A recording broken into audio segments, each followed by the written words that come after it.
कहते हैं बाप वो साहिबान होता है जो कभी गिला नहीं करता, बस चुपचाप दुआओं में जीता है और तन्हाई में मर जाता है।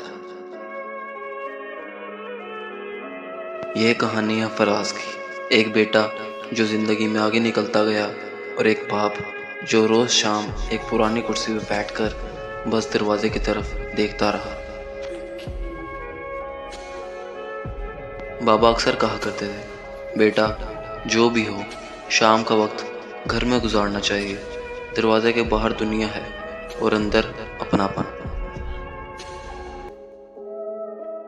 फराज पढ़ने शहर गया, फिर वही नौकरी मिल गई, नए दोस्त, नई मसरूफियात, गांव बस फ़ोन और यादें बन गया।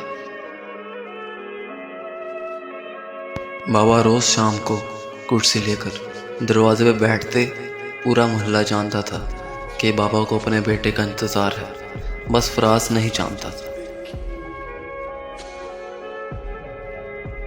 खामोशियाँ बढ़ती गईं। बाबा रोज़ कहा करते, फराज बेटा तुम्हारी आवाज़ सुने ज़माना हो गया, सब खैरियत है ना।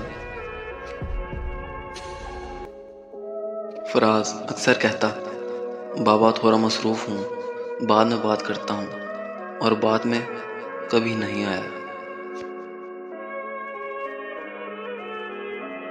उस शाम बाबा ने कुछ देर दरवाजे पर बैठने के बाद एक खत लिखा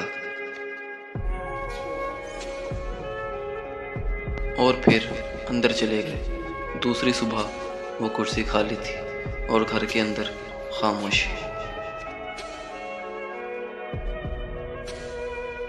मेरे बेटे फराज, मैंने तुम्हें कभी कुछ मांगने के लिए नहीं कहा, बस चाहा था कि शाम को तुम्हारी आवाज़ घर में गूंजे।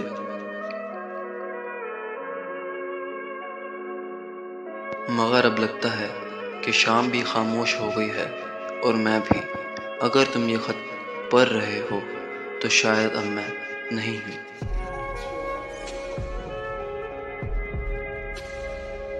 लेकिन दरवाजे पर वो पुरानी कुर्सी अब भी तुम्हारी राह तकेगी, बस इस पर बैठने वाला चला गया।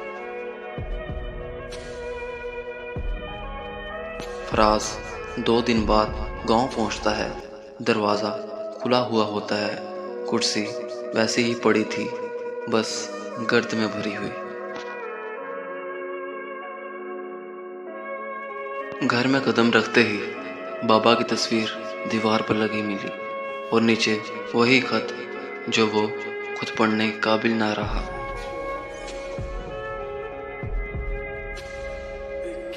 इख्तिताम।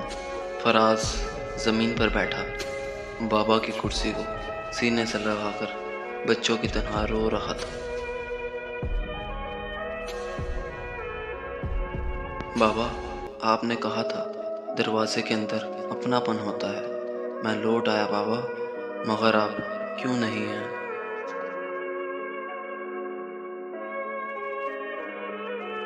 सबक। बाप शिकवा नहीं करता, वो सिर्फ इंतज़ार करता है और जब थक जाता है तो चुपचाप चला जाता है।